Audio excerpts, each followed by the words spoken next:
વાત એ કરતો હતો સાહેબ કે જેટલું એને તેટલું જ તેને. સચિનભાઈ મોંઘામાં મોંઘી હોટલમાં જાય તો કદાચ 50 કે 60,000 ની થાળી થાય, પણ મારો નાથ કેવો દયાળુ છે. ગીરમાં એક ભેં હાવજ માર નાખે ને બાપુ 1.5 લાખની થાળી થાય સીધી.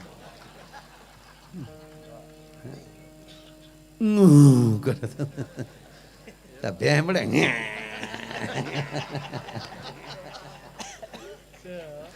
આમ ભેંસ મને ગમે, કાંઈ ભેંસ યારે મને વાંધો નહીં બાપુ. પાતાળમાં અમી લાવેલા છે એ ભેંસુને.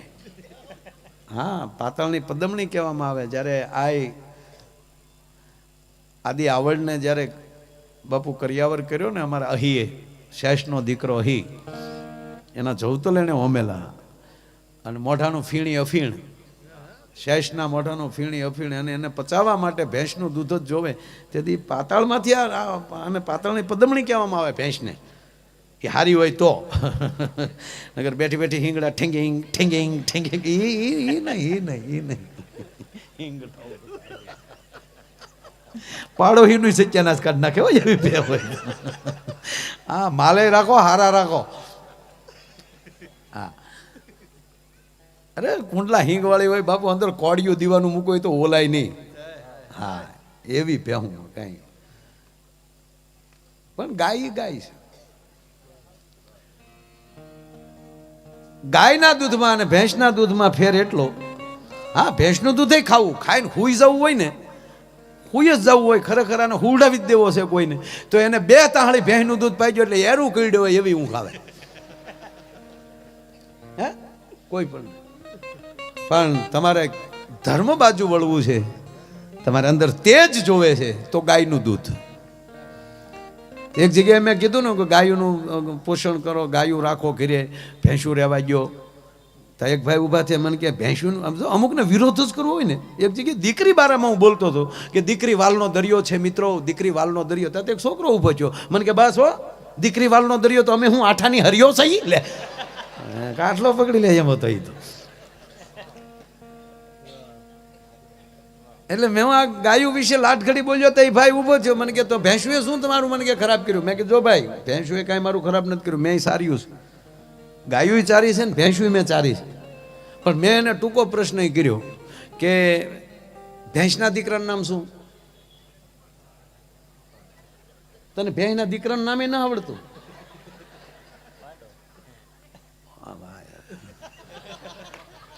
પાડો એમ કહેવાય, ખોટું કેટલું લાગે? પાડેશ એમ કહેવાય તો ભેંસ ને સારું લાગે. પાડેશ, ભેંસના દીકરાનું નામ પાડો. એની ઉપર કોણ બેહે? હે, જમરાજા. બરોબર, બધાને ખબર છે નહીં.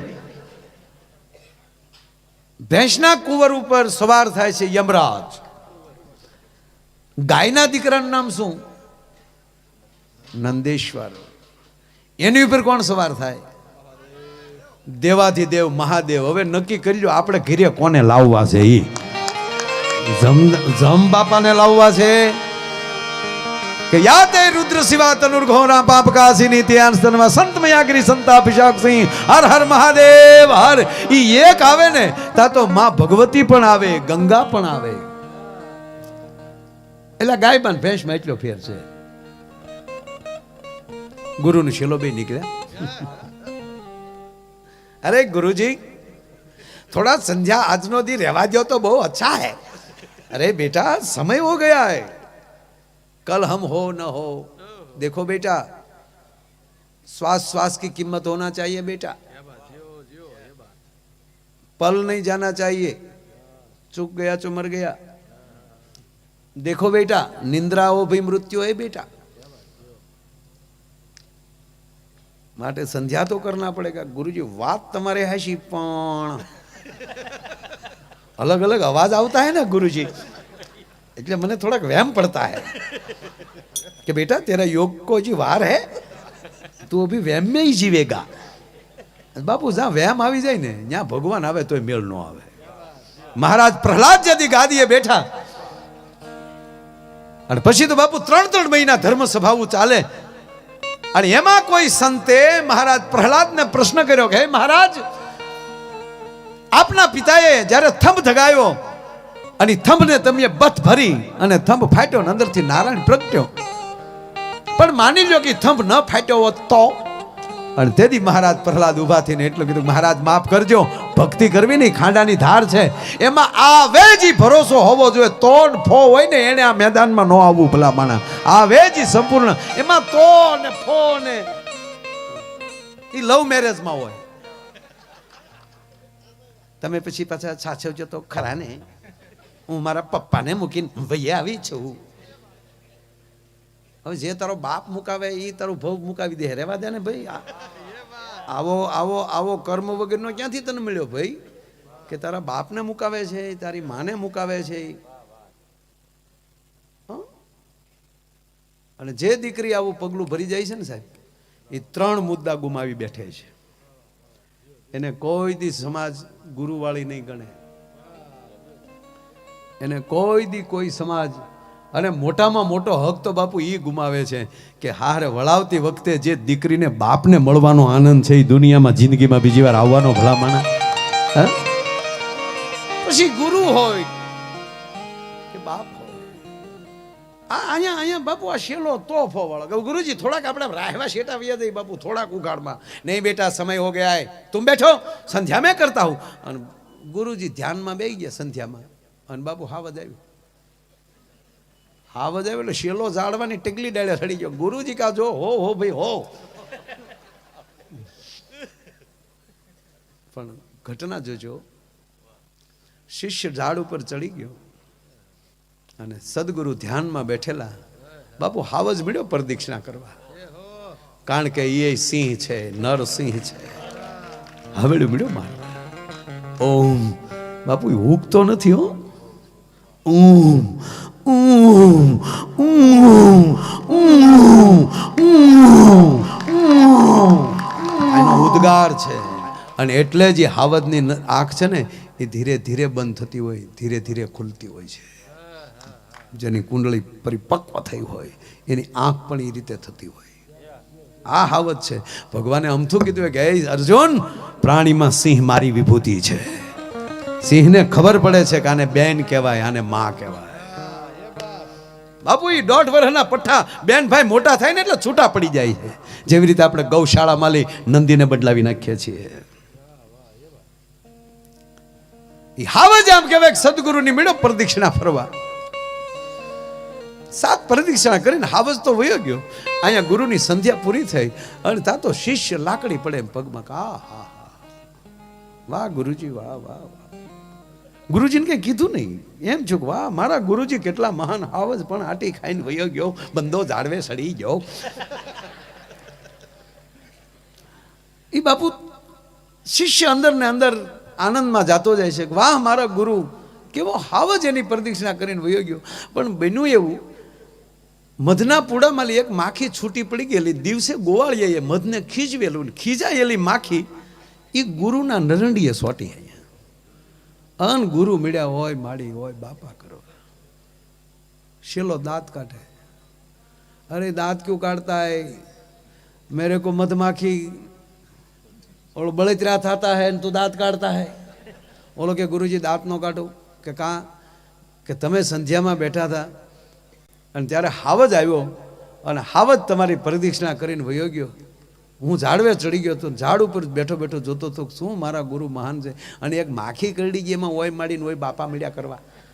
અને જ્યારે ગુરુએ કીધું હું ધ્યાનનો સંધ્યામાં બેઠો ને ગાંડા, ત્યારે મારી ભેગો ભગવાન હતો ને માખી કરડીને ત્યારે તું છો. હારે કોણ હોય છે એના ઉપર આધાર છે સાહેબ. કે ગુરુજી હું રે વાગડાનું કાઢવું તું બડું.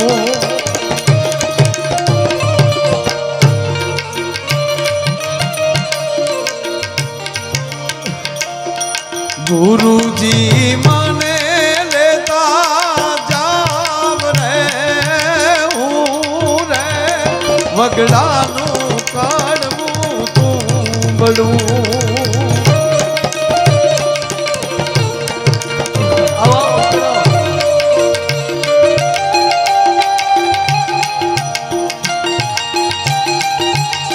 સાહેબ અમારે હડિયા સાહેબ છે, ડોક્ટર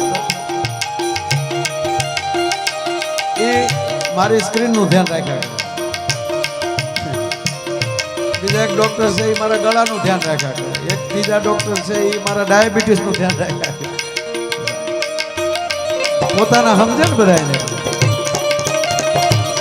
અને સદગુરુ છે એ આ બધાયનું ધ્યાન રાખ્યા કરે છે. અને હું ઘણીવાર કહું કે આપણે બે જણાનું ધ્યાન રાખવાનું, એક ડોક્ટરનું ને એક ભગવાનનું. જો ભગવાનની કફા મરજી થાય ને તો ડોક્ટર પાસે મોકલી દે, અને ડોક્ટરની કફા મરજી થાય ને તો એ ભગવાન પાસે મોકલી દે. કેવો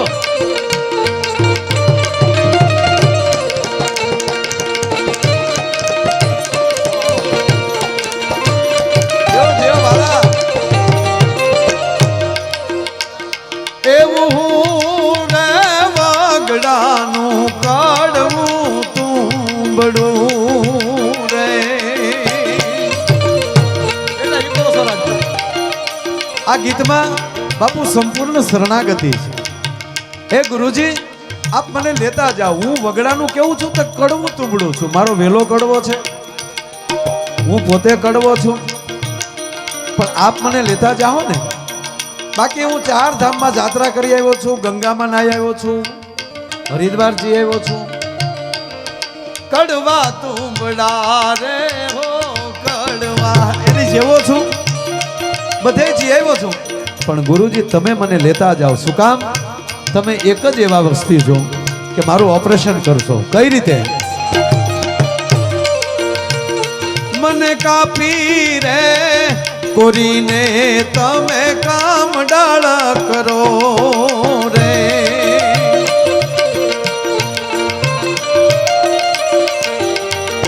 એવું કાપી રે કોરી તમે કામ ડાળા કરો રે. બાવાજી પાણી પીતા જાવ રે હું રે વગડાનું કાઢવું તુંબડું એવું રે વગડાનું કાપી રે કોરીને કમડળ કરો. એક પાત્ર બનાવો મને. સદગુરુ શું કરે? પાત્ર બનાવે છે. પૈસો ઘણો હોય પણ યજમાન તરીકેનું પાત્ર પ્રાપ્ત ન થાય. જ્ઞાન બહુ હોય પણ શિષ્યપણાનું પાત્ર પેદા ન થાય. ગળું ખૂબ સારું હોય પણ હાર્મોનિયમ ઘરાનાનું પાત્ર તૈયાર ન થાય. એમ સદગુરુ શું કરે? મને કાપી રે અંદરથી કડવાટ કાઢી નાખો અને એક પાત્ર બનાવો, અને ખાલી પાણી તો પીતા જાઓ ને તોય મને એમ થશે ભાઈ ભાઈ મારું જીવન. અને બાપુ આપણે ભાગશાળી એ માટે કરું કે આ જે ખૂણો જે છે આપણો સૌરાષ્ટ્રનો, જે આ ધરતીમાં જ બાપુ હરિહરની હાકલો હાલે છે. આ એક જ એવી ધરતી છે કે ત્યાં હરિહર. શું કામ? આ સૌરાષ્ટ્રને હરિ ને હર બે મળ્યા છે. હરિ કહેતા વિષ્ણુ, 4 ધામનું પ્રથમ ધામ દ્વારકાધીશ ભલામણા એ મળ્યો હોય તો એ સૌરાષ્ટ્રને મળ્યા છે. દ્વારકા ભગવાન જગતગુરુ શંકરાચાર્ય પીઠને પ્રથમ સ્થાન આપ્યું છે. અને હર કહેતા શંકર 12 જ્યોતિર્લિંગમાં પ્રથમ જ્યોતિર્લિંગ ભગવાન સોમયોનાથ એ કોઈને મળ્યો હોય તો સૌરાષ્ટ્રની ધરતીને પછી નાગેશ્વર લઈ લો. આપણો ગોપનાથ દાદો સ્વયંભૂ છે.